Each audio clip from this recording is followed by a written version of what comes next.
అంతర్ముఖం ఎపిసోడ్ 21 శీర్షిక జీవితం ఎందుకు ఒక గురువు ఉపశీర్షిక ప్రతి అనుభవం ఒక పాఠం ప్రతి కష్టం ఒక బోధ మనిషి జీవితంలో చాలా సంఘటనలు జరుగుతాయి.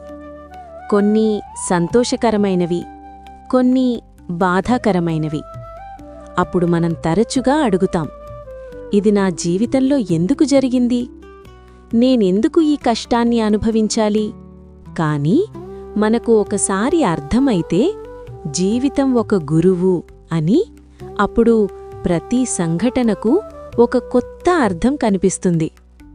రవి యొక్క కష్టం. రవి ఒక సాధారణ మనిషి. అతను తన పనిలో చాలా కష్టపడి పనిచేశాడు. కాని ఒకరోజు అతను తన ఉద్యోగాన్ని కోల్పోయాడు.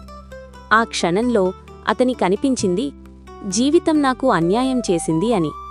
అతను చాలా నిరాశకు లోనయ్యాడు. బాధలో ప్రశ్న.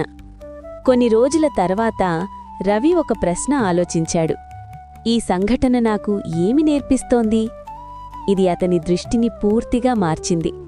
ఇప్పటివరకు అతను బాధను మాత్రమే చూశాడు.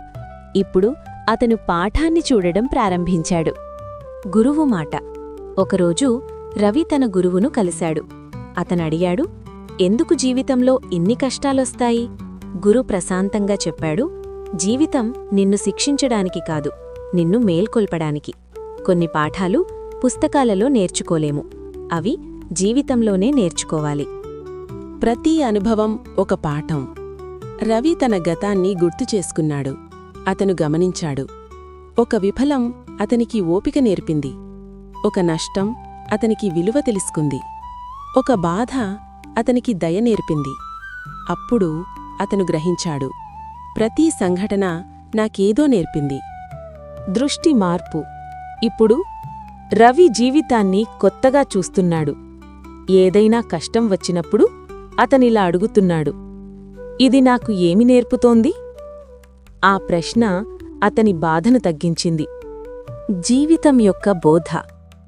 జీవితం మాటలతో బోధించదు, అది అనుభవాలతో బోధిస్తుంది.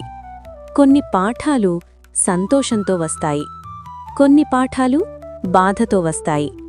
కాని ప్రతి పాఠం మన ఎదుగుదలకు సహాయపడుతుంది. ఒక కొత్త అవగాహన. ఒకరోజు రవి ప్రశాంతంగా కూర్చున్నాడు. అతను తన జీవితాన్ని గుర్తు చేసుకున్నాడు. అప్పుడతనికి ఒక స్పష్టమైన అవగాహనొచ్చింది. జీవితం నా శత్రువు కాదు, అది నా గురువు. ముగింపు బోధ. మనకు జరిగే ప్రతి సంఘటన అవసరం లేకుండా జరగదు. ప్రతి అనుభవం మనకు ఏదో నేర్పడానికి వస్తుంది. నువ్వు జీవితాన్ని శత్రువుగా చూస్తే నువ్వు బాధపడతావు. నువ్వు దాన్ని గురువుగా చూస్తే నువ్వు నేర్చుకుంటావు. ముగింపు మాట. జీవితం ఎప్పుడూ మనతో మాట్లాడుతోంది, కాని అది పదాలతో మాట్లాడదు, అది అనుభవాలతో బోధిస్తోంది. నువ్వు ఆ పాఠాలను గమనించినప్పుడు జీవితం నీ గొప్ప గురువుగా మారుతుంది. అంతర్ముఖం ఎపిసోడ్ ముగింపు సందేశం.